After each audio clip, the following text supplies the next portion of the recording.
So guys, let's go for discussing the difficulty level of NEET. अब सबसे पहले तो मैं जो नीट का पेपर होता है उसे जनरली 3 कैटेगरी में क्लासिफाई करता हूं based on that difficulty level. तो मेरे हिसाब से नीट में लेवल 1 के क्वेश्चंस आते हैं, लेवल 2 के क्वेश्चंस आते हैं और लेवल 3 के क्वेश्चंस आते हैं। ओके, जिसमें लेवल 1 का मेरा मतलब होगा दैट ये क्वेश्चन जो होंगे वो प्योर थियरी बेस्ड होंगे, यानी नॉलेज बेस्ड हम आंसर इसे दे सकते हैं, या फिर अगर ये न्यूमेरिकल बेस्ड भी हुए तो डायरेक्ट एक सिंपल सा फॉर्मूला और सिंपल से कैलकुलेशन यानी ऑलमोस्ट एक स्टेप से तुम्हारा आंसर आ जाएगा। इस तरह के जो सारे एमसीक्यूज हैं उसे मैं लेवल 1 कैटेगरी में प्लेस करता हूं। जो जनरली अगर हम लास्ट 8 से 10 साल पेपर का एवरेज निकाले, जो नीट के पेपर्स हुए हैं उन सभी के एवरेज अगर निकाले तो लेवल 1 के जनरली 8 से 10 एमसीक्यू होते हैं guys. Yes, 8 to 10 MCQs are of level 1 and that means इसे करने के लिए तुम्हें कुछ नया या कुछ ज्यादा करने की जरूरत नहीं है। इसे करने के लिए तुम्हें सिर्फ अपना थियोरी और फॉर्मूला लिस्ट इन दोनों को एकदम स्ट्रॉन्ग कर देना है।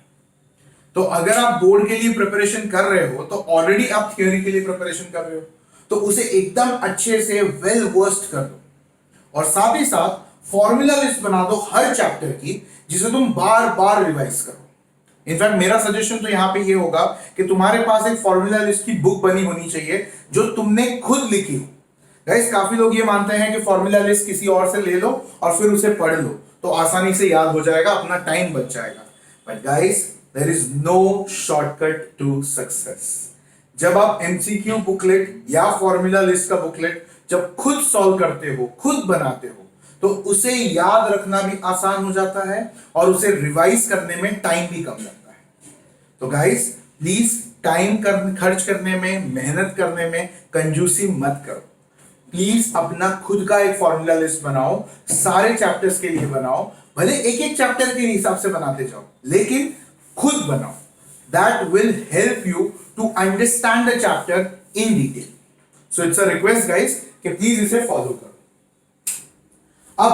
अब बात करते हैं लेवल 2 के एमसीक्यूज की। लेवल 2 जो कैटेगरी बिलोंग करता है उसे मैं बोलता हूं जहां पे हमारे पास कुछ कैलकुलेशन के स्टेप्स तो होंगे ही, लेकिन जनरली इसमें एक से ज्यादा फॉर्मूला यूज होने वाले टाइप के सम्स होते हैं।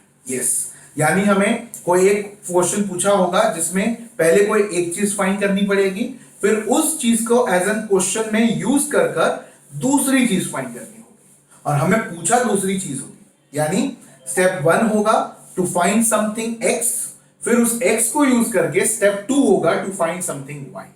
और इवन अगर ये थियोरी टाइप का एमसीक्यू हुआ तो इसमें बहुत कुछ सोच के फिजिक्स अप्लाई करके तुम्हें इसे सॉल्व करना पड़ेगा, ना कि सिर्फ नॉलेज बेस्ड आंसर मार्क कर पाओगे। तो ये कैटेगरी है सेकंड कैटेगरी, जिसमें से सबसे ज्यादा नंबर ऑफ एमसीक्यूज आते हैं। Again on an average around 32 से 34 एमसीक्यूज लेवल 2 कैटेगरी के आते हैं गाइस। यस, 32 से 34 एमसीक्यूज लेवल 2 कैटेगरी के आते हैं। अब जैसे मैंने कहा, क्योंकि इसमें अलग अलग तरह के एमसीक्यूज होंगे जहां पे मोर देन 2 फॉर्मूलाज और मोर कैलकुलेशंस आर इन्वॉल्व। अब इसका मतलब यह है कि ये सिर्फ थियरी और फॉर्मूला लिस्ट रिवाइज करके इससे काम नहीं बनेगा। तो अगर इसे हमें क्रैक करना है, मेक श्योर करना है कि इन 32-34 एमसीक्यूज में से हम सारे एमसीक्यूज अच्छे से सॉल्व कर पाए, तो हमें करना पड़ेगा एमसीक्यू का प्रैक्टिस। अब गाइस, आप में से काफी लोग ऑलरेडी एमसीक्यू सॉल्व कर रहे होंगे, लेकिन हमारे नॉर्मल एमसीक्यू प्रैक्टिस से जो मैं एमसीक्यू प्रैक्टिस बोल रहा हूं वो काफी अलग है। मेरा मानना यह है कि अगर हम 45 एमसीक्यूज का टेस्ट देने वाले हैं 1 घंटे में, तो जब हम एमसीक्यू सॉल्व करते हैं तो उसे भी हमें टाइम लिमिट लगा के, यानी 1 घंटे में 45 एमसीक्यू सॉल्व करने की प्रैक्टिस करनी चाहिए। यानी मेरे मानने के हिसाब से, मेरे ओपिनियन में अगर आप जाओ तो मैं कहूंगा कि every day you should solve 45 MCQs in 1 hour. मैं मानता हूं कि पहले 10 दिन, 15 दिन, शायद महीना भर तुम 45 एमसीक्यू सॉल्व ही नहीं कर पाओगे, मे भी शायद 30 कर पाओगे, 20 कर पाओगे, 40 कर पाओगे, धीरे धीरे। लेकिन जैसे जैसे तुम ये प्रैक्टिस करते जाओगे, आई कैन गारंटी धीरे धीरे तुम्हारी स्पीड बढ़ेगी, तुम्हारा कॉन्फिडेंस बढ़ेगा और तुम ज्यादा एमसीक्यूज एक्यूरेटली सॉल्व कर पाओगे। क्योंकि जब हम एमसीक्यू प्रैक्टिस का टेस्ट की तरह से प्रैक्टिस करते हैं तो ना सिर्फ हमारा नॉलेज टेस्ट होता है, हमारी स्पीड भी टेस्ट हो जाती है, जिसकी वजह से हम कोशिश करते हैं कि ज्यादा एमसीक्यू सॉल्व करें कम टाइम में, यानी हमारे दिमाग को तेज सोचने की आदत पड़ती है, जिसकी हमें बहुत जरूरत है when it comes to physics in NEET exam. And that is the reason I am asking you guys कि प्लीज एमसीक्यू प्रैक्टिस करते वक्त टाइम लिमिट लगा के प्रैक्टिस करो। और इसीलिए मैंने फिजिक ऐप पे एक क्विज नाम का सेक्शन रखा हुआ है, जिसे मैं सजेस्ट करूंगा कि आप एवरीडे बेसिस पर यूज करो। रोज की एक चैप्टर या मल्टीपल चैप्टर्स की टेस्ट देते जाओ। अगर तुम्हारा एक चैप्टर प्रिपेयर हो चुका है, क्यों ना उसका टेस्ट देके चेक कर लो कि हमें कितना आता है, क्योंकि उस पे मार्क्स जब मिलेंगे तब हमें समझेगा कि हमें कौन से एमसीक्यूज जम रहे हैं, आ रहे हैं, और कौन से टाइप के एमसीक्यूज हमें नहीं समझ आ रहे हैं। तो इसकी मदद से हमारा नॉलेज, स्पीड और पावर तीनों ही टेस्ट हो जाएगा। सो गाइस, एमसीक्यू प्रैक्टिस करोगे तो आई गारंटी कि ये 30 to 34 एमसीक्यूज तुम्हें क्रैक करना डिफिकल्ट नहीं पड़ेगा। तो गाइस, लेवल 3 की बात करने से पहले अगर मैं इन दोनों लेवल के एमसीक्यूज ऐड कर दूं तो समवेयर अराउंड 40 से लेके 42 एमसीक्यूज यहां पे ही कवर हो जाते हैं। Yes guys, out of 45 MCQs, 40 to 42 MCQs level 1 और 2 में ही कवर हो जाते हैं। यानी अगर हम थियोरी अच्छे से पढ़े, फॉर्मूला लिस्ट बहुत अच्छे से रिवाइज करें और पूरा MCQ का प्रैक्टिस करें, तो हमें 40 से 42 MCQ सॉल्व करने में दिक्कत नहीं आनी चाहिए। यानी समवेयर अराउंड 150 से लेकर 160 मार्क्स स्कोर करना फिजिक्स में कोई डिफिकल्ट टास्क नहीं है। सो काफी लोग ये मानते हैं कि 120 भी स्कोर करना फिजिक्स में बहुत डिफिकल्ट है नीट में। ऐसी बिल्कुल बात नहीं है। जो लोग ये नहीं कर पाते हैं वो इसमें से किसी एक चीज में मार खा जाते हैं, वो काम उस लेवल पे नहीं लेके जाते हैं, इस वजह से वो नहीं कर पाते। So it's my request to all of you, please इस चीज को अच्छे से फॉलो करो, थियोरी बहुत अच्छे से रिवाइज करो, फॉर्मूला लिस्ट बहुत अच्छे से खुद से बनाओ और खुद से बना के रिवाइज करो, और एमसीक्यू की बहुत सारी प्रैक्टिस करो with time limit. And I guarantee कि इसे क्रैक करने में तुम्हें डिफिकल्टी नहीं आएगी।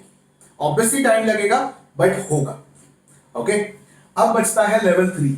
सो गाइस, लेवल 3 में जो टाइप ऑफ एमसीक्यूज हैं वो स्पेसिफिकली बहुत ही कॉम्प्लेक्स मैथमेटिक्स या मल्टीपल चैप्टर्स के फॉर्मूलाज और कॉन्सेप्ट्स को मिला के बनाया गया क्वेश्चन होता है। यस, और ये जनरली 3 से 5 एमसीक्यूज होते हैं।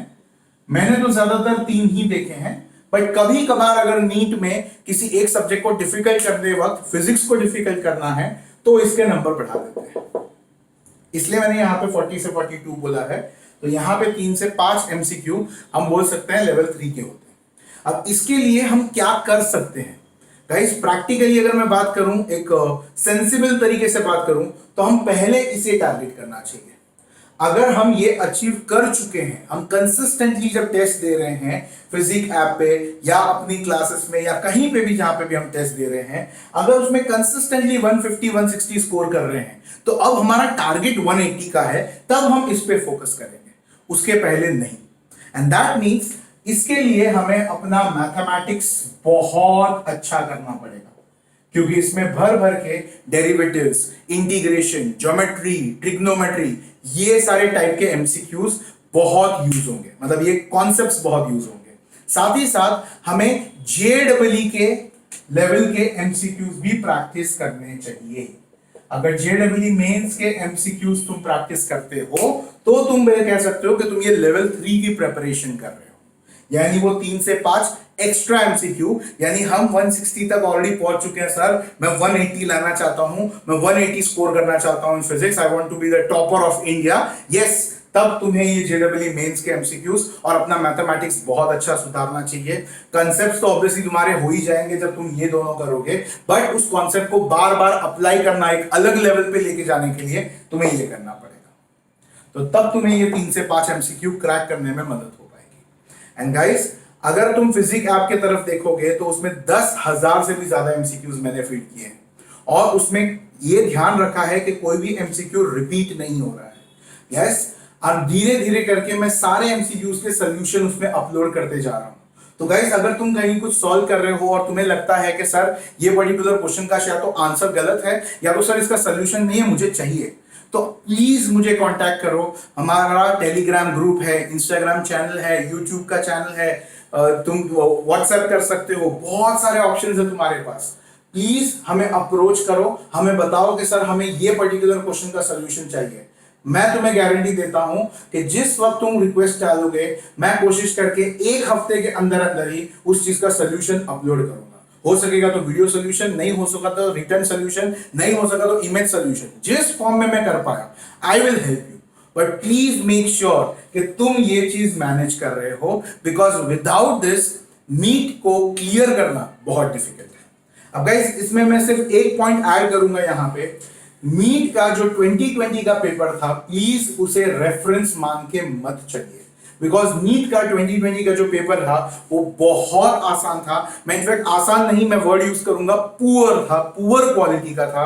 इतना आसान कि दो दो लोगों को ऑल ओवर इंडिया बेस पे 720 और 720 आ जाते हैं। I don't have any problem with those students guys, but please try and understand कि अगर हम पेपर बहुत इजी सेट करते हैं तो हमारे लिए वो कंपटीशन अच्छे और वीक स्टूडेंट के बीच में निकल जाती है। मतलब वीक स्टूडेंट भी कम मेहनत करके भी अच्छे मार्क्स ले आता है, और अच्छा स्टूडेंट जो पूरे 2 साल मेहनत करता है उसकी मेहनत का उसे फल नहीं मिल पाता, फिर वो भी सोचता है कि यार मेहनत क्यों की मैंने। I hope you understanding my point. मुझे किसी भी स्टूडेंट से कोई प्रॉब्लम नहीं है। आई एम वेरी हैप्पी उन दोनों स्टूडेंट के लिए जिन्होंने 720 और 720 लाया है। आसान नहीं है, मैं ये मानता हूं, बट जब पेपर इतना आसान हो जाता है कि उसके अंदर फुल स्कोर आने लग जाए, बिलीव मी गाइस, देन हमारी कंपटीशन जो है वो और ज्यादा डिफिकल्ट हो जाती है। और तुम ये चेक कर सकते हो, इस साल का जो कट ऑफ होगा हर एक एडमिशन का, वो काफी ऊपर चला जाएगा। यानी रैंक वही रहेगा लेकिन मार्क्स ऊपर चले जाएंगे, बिकॉज ऑफ विच ऐसे लोग भी होंगे जो 550 600 के आसपास लाने के बावजूद भी एडमिशन के लिए इधर उधर भाग रहे होंगे। That does not make any sense. तो हमें ये चीज सोच के चलनी है कि हम पेपर डिफिकल्ट के लिए प्रिपरेशन करके रखेंगे, ताकि अगर पेपर इजी भी आए तो हम 720 मार सके, और अगर पेपर डिफिकल्ट आए तो भी हम बाकियों से काफी आगे रह सके। सो गाइस, ये थे सारे पॉइंट्स जो डिफिकल्टी लेवल डिसाइड करते हैं नीट 2020 या इन जनरल नीट का, जिसके हिसाब से तुम्हें प्रिपरेशन करनी। सो गाइस, आई होप कि तुम्हें अपनी एग्जाम के लिए जो डिफिकल्टी लेवल होती है उस चीज के रिलेटेड जो भी क्वेश्चंस थे उसके आंसर मिल चुके हैं।